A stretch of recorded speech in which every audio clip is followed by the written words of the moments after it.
Hola, vamos a hablar en esta ocasión de un personaje muy famoso y que se vuelve indispensable para el tema que estamos tratando, el tema de ocultismo, de esoterismo.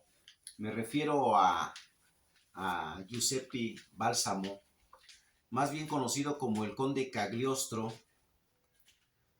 El- la portada del libro que mencionamos es una biografía muy extensa, forma parte de una colección de libros, que aquí tenemos varios, de diferentes personajes.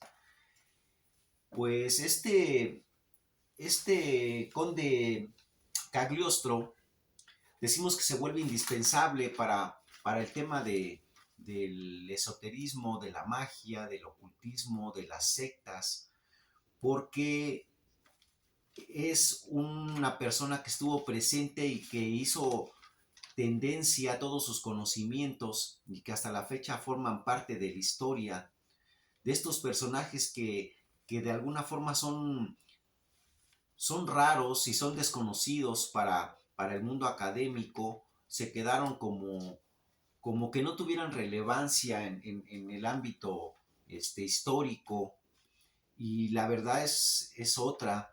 Por eso vamos a contar hoy la biografía de este conde Cagliostro, de Giuseppe Balsamo. Pues decimos que era un gran mago, un ocultista, perteneció a la masonería, algunos dicen que también estuvo en algunas órdenes Rosacruz.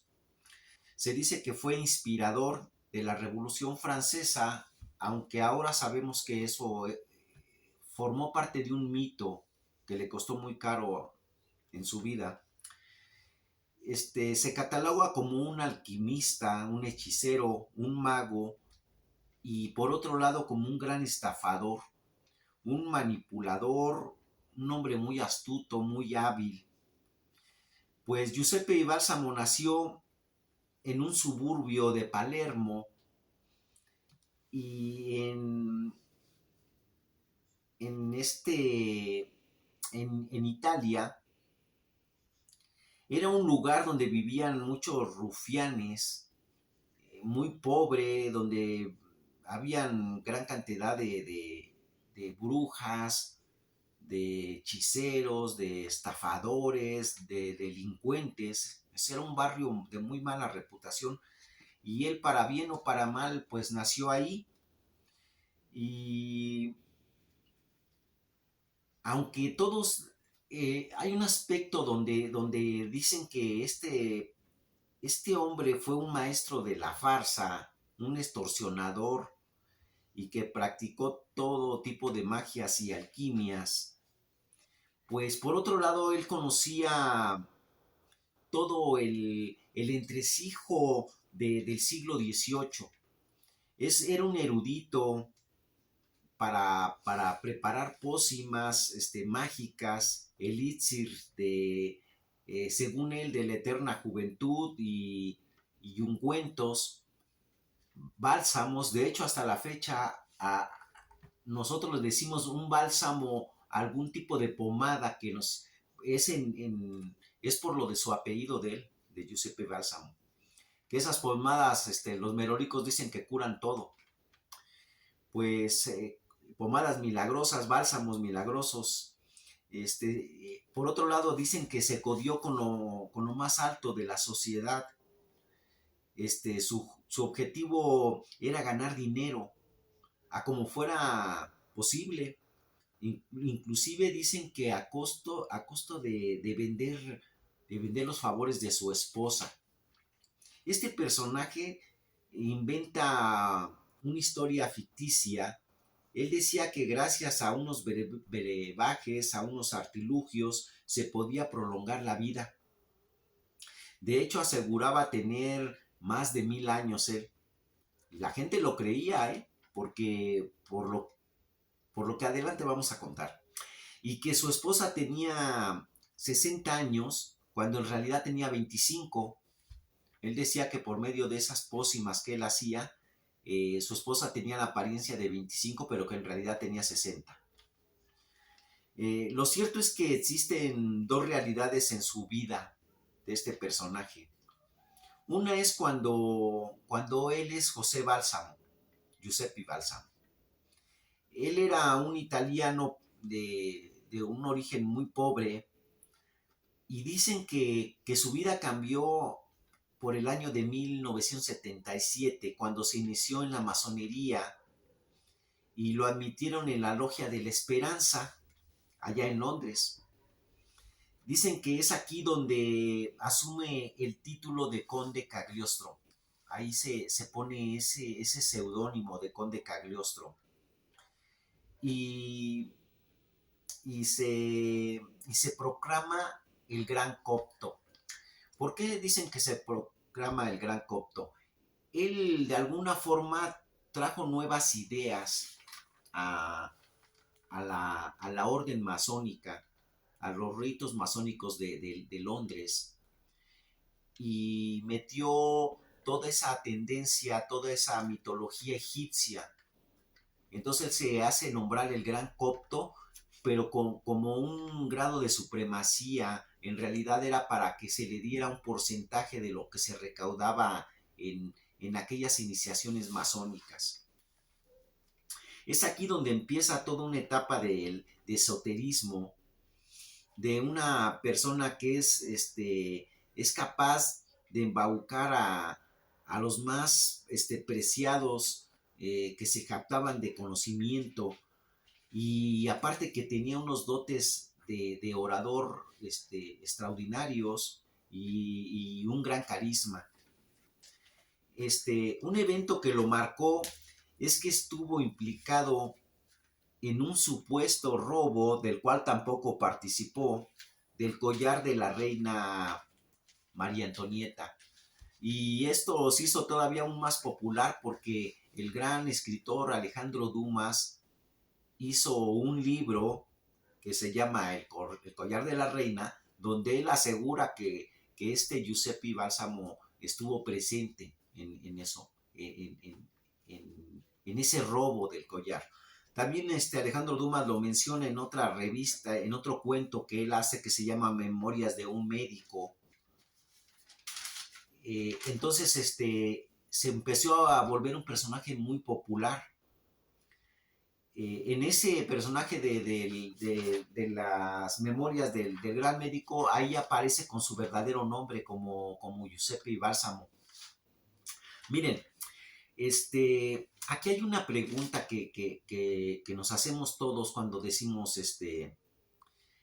¿cómo es posible que un personaje así, que tenía, que se le acusaba ¿cómo se llama?, de todo tipo de tropelías, de ser un estafador, ¿cómo es posible que tenga tanta relevancia y que sea recordado y goce de gran prestigio en la masonería y en el arte de la magia? ¿Cómo es posible que si dicen que es un mentiroso, un estafador? Pues hay varias razones por las que este personaje se vuelve fascinante. Y inclusive es imposible dejar de estimarlo, de darle su lugar como un gran personaje histórico, a pesar de que era uno de los personajes más estafadores de toda la historia, capaz de inventar mitos increíbles. Pues él, él tenía tanto crédito de las cosas que manejaba, que en la masonería pudo alcanzar en uno de los rangos más altos. Y tenía una gran ventaja. Dicen que él, ese poder de persuadir a la gente era porque había viajado mucho por casi todo el mundo. Él tuvo un gran maestro que lo vamos a mencionar más adelante, que lo llevó por gran parte de Asia y de África, por toda Europa, y él tenía un gran conocimiento que en esa época que no había como ahora internet, de hecho no había ni televisión ni radio, entonces las noticias tardaban mucho en llegar, y él conocía cosas que iban a pasar o que ya habían pasado, pero que eran desconocidas en una localidad. por lo cual se hizo de gran fama y podía inventar mitos que la gente se los creía, porque en realidad se había enterado de cosas que la gente no sabía. Pues tenía, tenía la capacidad de comunicar, era una persona muy extraña y un gran carisma, aparte de su gran elocuencia de orador que tenía y de su retórica, ¿verdad? Entonces, eh, esta capacidad de transmitir la información de lugares completamente diferentes y la habilidad que tenía, que había adquirido por haber viajado mucho. También por estas fechas se ordena en la Orden de San Juan, donde existían todo tipo de alquimistas, hechiceros y gente hábil para los negocios. Cabe notar que era la época donde la masonería apenas empezaba. O sea, no era como la masonería de ahora que ya se tiene conocimiento de todos los ritos y de todas sus funciones, ya está bien estructurada. En ese tiempo era incipiente la masonería. Entonces él se puede decir que sentó las bases. Por eso es que dentro del ámbito masónico es reconocido como uno de los fundadores de la masonería. Pues bien, esta, lo aprovecha él porque, porque después de viajar a Inglaterra, en, y en esa travesía de ese viaje, pues fue detenido varias veces por estafador. Estuvo en Nápoles, en España, en Cádiz, en Londres, en muchas partes fue detenido y por su habilidad y sus contactos lograba salir bien parado de esas cortes que lo acusaban. Pues digamos que él tenía una imagen correcta de cómo se manejan las sociedades occidentales del siglo XVIII. Sobre todo a las clases altas, como se les podía, él como sabía cómo se les podía engañar, ocupaba los conocimientos que tenía para embabucar a los demás. Es evidente que a través de la entrada a la logia de la esperanza, se hace una persona de mucha fama en Europa, de una fama absoluta. Y en aquel tiempo era difícil ser famoso, no había medios de comunicación. Entonces, para que fueras famoso es porque realmente ibas dejando huella por donde pasabas. Y, y digamos que Cagliostro es un referente de la nueva era porque tuvo una influencia tremenda en su época y en épocas posteriores. Se le implica como uno de los grandes maestres, como un masón ilustre, creador de su propio rito masónico, que es el rito egipcio. Miren, aquí pusimos unas figuritas egipcias porque es evidente que esa cultura nos gusta. Es raro que a una persona no le guste la cultura egipcia. Tal vez sea la cultura más grande de todo el mundo, la más enigmática, impresionante y una de las más antiguas. Entonces, él tiene la habilidad de, como él ya había estado en Egipto, incluir ese misticismo y esa mitología egipcia, incluirla en la masonería en Europa, donde era desconocida, y fue todo un furor.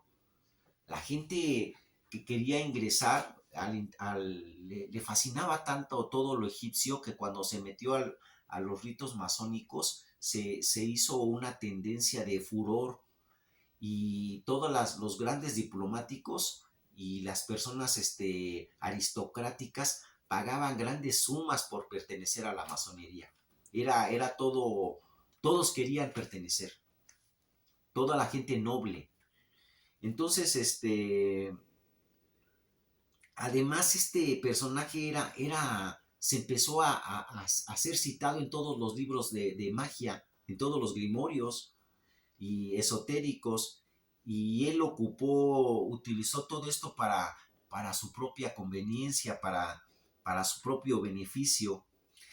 Dicen que llegó hasta el punto, esto lo ponen como un ejemplo de, de que cuenta una anécdota de que él tenía una moral muy distraída y en realidad llegó al grado de que cuando conoce al amor de su vida, a su esposa, a Lawrence, este,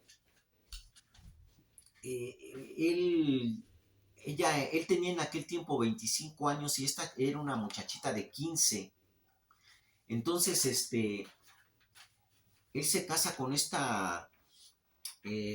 con Lorenza, con Lawrence, y de hecho la empieza, como era una mujer muy bella, le decía que se vistiera muy provocativa, muy escotada, para provocar a las personas a las que él quería que le hicieran algún favor y de alguna forma chantajearlos, hacer que ellos se interesaran en su esposa y que se metieran con ella y después los podía chantajear con favores, ya sea de puestos de poder o económicos.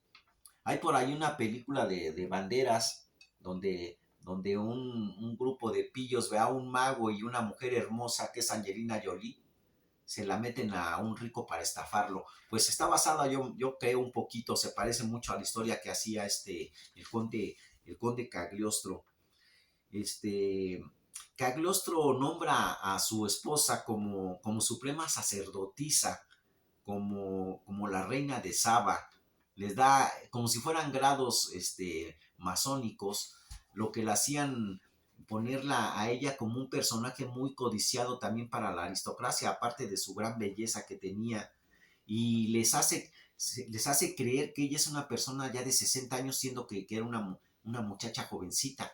Y entonces las mujeres aristócratas le decían, ¿cómo le haces para ser para no envejecer? Y ella les vendía unas pócimas, unos bálsamos que preparaba su esposo y les quitaban dinero, aparte de contarles historias fascinantes y de su gran belleza.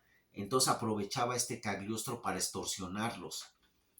Este, cuando, cuando este personaje, esta reina, esta suprema sacerdotisa empieza a adentrar en la masonería y cuando se funda el rito escocés, alcanza una popularidad gigantesca. Se cuenta que hacen cola para pertenecer a la logia, a todos los nobles. Había despertado un tipo de imaginación dentro de la alta sociedad europea que hasta la fecha no ha desaparecido. Hay una fascinación por lo egipcio en la masonería. Todas las personas que tienen la fortuna de pertenecer saben que lo egipcio es mágico y enigmático. Es un imán.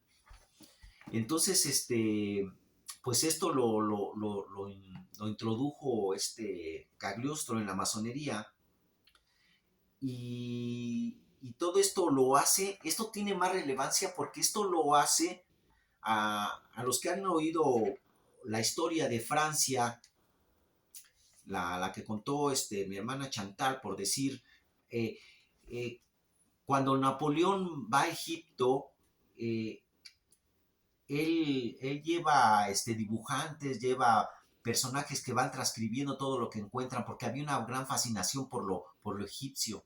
Pero Cagliostro fue antes de Champollion, del que encuentra la piedra Rosetta. Entonces, él como que Cagliostro despertó ese furor en Europa por lo egipcio, a manera de que cuando le toca a Napoleón ir a conquistar y se lleva a todo su séquito de expertos, de antropólogos, de paleontólogos y de todo tipo de personajes, pues ya lleva un poco la influencia de este Cagliostro, de esa fascinación. Entonces cobra gran relevancia que fue antes de la piedra Rosetta o de Cagliostro. Pues digamos que es el primero que se da cuenta de la fuerza que tiene en Europa la cultura egipcia. Esto lo hace pasar a la inmortalidad. Todos los símbolos que ahora conocemos básicamente fueron adaptados por él. Las imágenes que conocemos en las logias masónicas y en el esoterismo tienen influencias de Cagliostro. Él mismo se genera ese tipo de aura. Miren, él tuvo un gran maestro, fue un sabio, un maestro que se llamaba Altotas.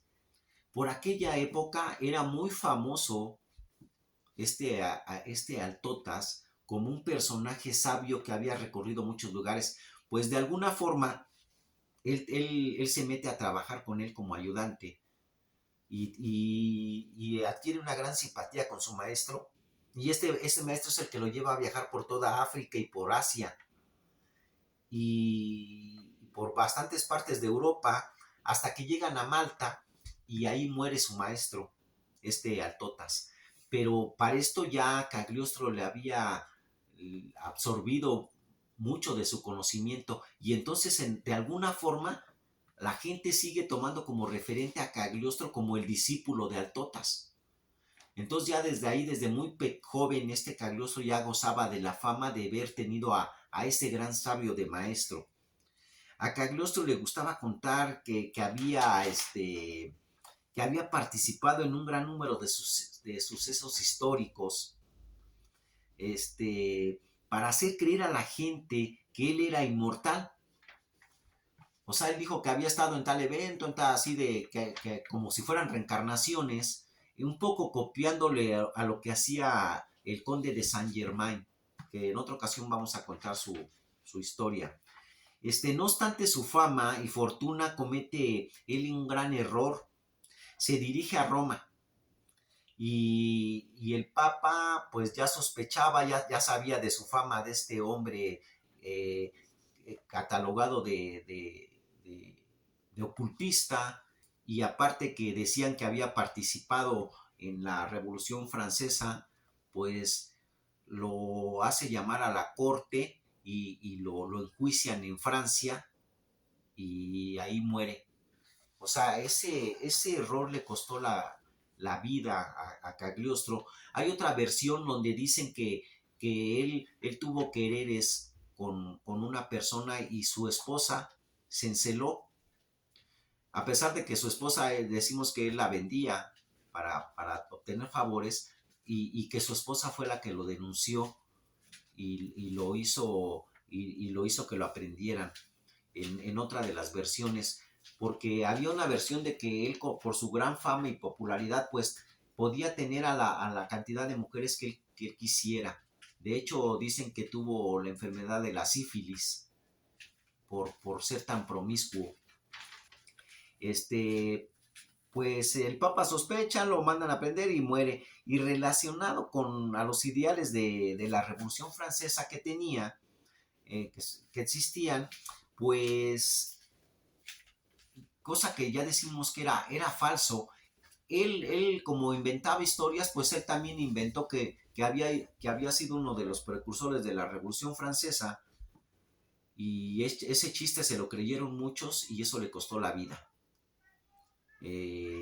Pero no obstante, fíjense que por otro lado, el mito que él creó, se creó un mito después de su muerte y digamos que él muere en 1794, pero entre el año 1794 y 1795 se empieza a crear un mito de que él era un mártir, de que él sí había participado como uno de los precursores de la Revolución Francesa y también uno de los que había llevado esa gran cultura egipcia a Europa. ¿Y qué pasaba? Pues que que los oficiales, ya esto después de 2 años de su muerte, los oficiales de Napoleón, del ejército de Napoleón, desentierran su cadáver y, y en su cráneo vierten vino para brindar por su honor y por su gloria de Cagliostro. Vierten vino en el cráneo y lo beben. Y hasta la fecha dicen que es una parte de un rito que se sigue en la masonería. Puede ser que los que no pertenezcan piensen que es falso o que es verdadero. La verdad es que no lo van a saber hasta pertenecer. Eso se queda así como puede ser falso o puede ser cierto, y los únicos que lo saben son los masones. Pues pasa que este gran culto que se hace en torno a él en su muerte, todos los soldados de Napoleón, pues hasta la fecha en las logias del rito francés y de los ritos se sigue llevando a cabo como un protocolo, y, y es considerado, lo nombran como el mártir de la libertad, o sea, siguiendo el mito de que él influyó en la Revolución Francesa. Pues al grado de que más adelante, ya por aquello de los 1890, Madame Blavatsky también hace otra vez el mito de que ella lo vio en Rusia, como si fuera inmortal, como si no hubiera muerto. Ella dice que ella lo vio, así como le ha pasado a Saint Germain o a Fulcanelli, que Fulcanelli dicen que hasta la fecha está vivo, vean. Hay varios ocultistas que se hacen de ese mito. Dice, pues Madame Blavatsky lo cita como si ella lo hubiera visto. Aunque pues sabemos que es un mito, pero es para que se dé una idea de cómo llegó cómo ha sido tan famoso hasta la fecha. Cagliostro muere realmente el 23 de agosto de 1794. Él nació un 2 de julio del 43, o sea que él murió pues bastante joven, como aquello de los 50, 51 años. Pero que fue una vida corta pero muy intensa. Su vida es apasionante, sobre todo ese aspecto esotérico, misterioso y mágico, sirvió para que sus seguidores les apasione. Dicen que los soldados de Napoleón y las órdenes caballerescas que existen hasta la fecha siguen ese ritual masónico.